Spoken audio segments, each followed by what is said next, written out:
If you spend any significant time talking with secular friends or reading skeptical forums, you notice a fascinating trend. Unbelievers rarely stress over abstract theology. They aren't lying awake at night debating the exact mechanics of the Trinity or trying to unpack the Latin roots of transubstantiation. When people outside the faith look at Christianity, they are looking for practical, tangible fruit. Their most honest curiosity is deeply pragmatic. They look at our history, our modern culture, and our daily behavior, and they ask, does this actually make people better? If your God is real, why doesn't his church look more like him? They are curious about why a faith that preaches radical, self-sacrificial love can sometimes produce followers who seem defined by judgment, political anxiety, or hypocrisy. But beneath that external curiosity lies a much heavier hurdle. It's an existential wall that stops millions from ever taking the gospel seriously. And if we are being completely honest, it's an objection that makes a lot of Christians deeply uncomfortable, too. That objection is the problem of evil and suffering. Philosophers call it theodicy, but for most ordinary people, it isn't an academic puzzle. It's a raw, bleeding wound. It's driven by the sudden cancer diagnosis, the devastation of a pediatric ward, or the senseless destruction of a natural disaster. The skeptical objection is centuries old, famously summarized by the ancient philosopher Epicurus, and it carries immense intellectual weight. The argument states, if God is all-powerful, he can stop suffering. If God is all-loving, he wants to stop suffering. Yet, horrific suffering exists. Therefore, an all-powerful, all-loving God cannot exist. As the famous skeptic and author Bart Ehrman wrote after leaving the faith, I could no longer reconcile my faith in a loving God who controls the universe with the reality of suffering in the world. How do we answer that? Too often, Christians respond with cold, clinical logic. We pull out abstract philosophical frameworks or give cliché platitudes like, God just needed another angel, or everything happens for a reason. Those phrases might look clean on a bumper sticker, but they feel like ash to someone whose world has just collapsed. If we want to give a thoughtful defense of our faith, we have to realize that Christianity doesn't offer a mathematical formula to explain away pain. It offers something completely different. It offers a person. What makes Christianity fundamentally unique among the world's worldviews is a startling truth. Our God did not remain distant from human suffering. He entered it.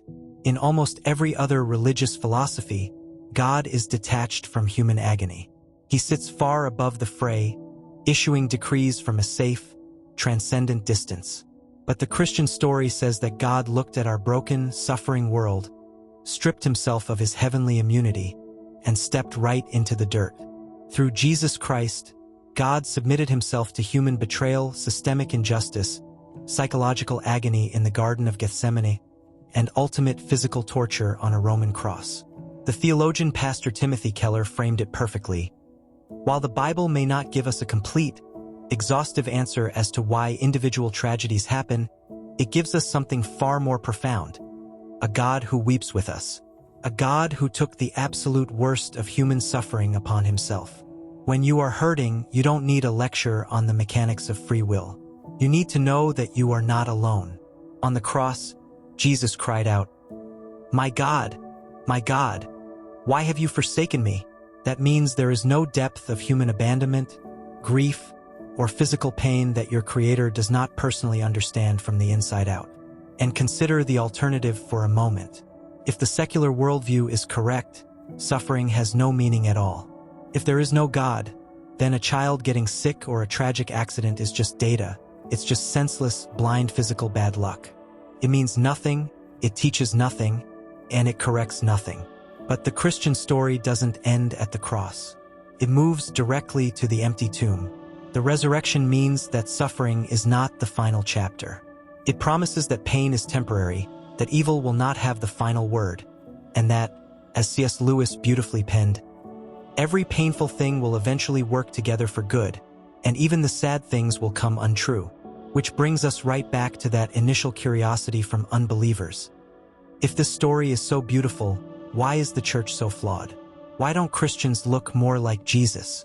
If a skeptic brings this up to you, the most powerful apologetic move you can make is to agree with them completely. Look them in the eye and say, You're right. Christians have failed miserably throughout history to mimic Christ. And if you look closely at my life, you'll find areas where I fail, too. The human elements of the church are messy, hypocritical, and deeply flawed. But the failures of the followers do not invalidate the truth of the leader. If a student completely flunks an advanced calculus exam, you don't throw out the math textbook and declare that algebra is a hoax. You recognize that the student failed to follow the rules. G.K. Chesterton famously remarked, "The Christian ideal has not been tried and found wanting. It has been found difficult and left untried." In fact, there is a profound irony here. The very moral standards that modern skeptics use to critique the church, concepts like universal human rights, caring for the marginalized, protecting the weak, and the inherent dignity of every single human individual regardless of their societal status, where did those ideas come from? Historically, those values were popularized, fought for, and woven into Western civilization by the radical momentum of the early Christian church. When a skeptic demands that Christians show more love, mercy, and justice, they are holding us to a standard that Jesus invented. If you want to engage the curious or skeptical people in your life, stop trying to treat them like an intellectual opponent to be defeated. Start by validating their pain, admitting our own structural flaws, and pointing them directly back to the radical, self-sacrificial life of Jesus. Don't waste your energy defending cultural baggage. Defend the Savior on the cross. Thanks for watching today's video. If this perspective helped you think through how to talk about your faith with the people around you, hit that like button and subscribe to the channel.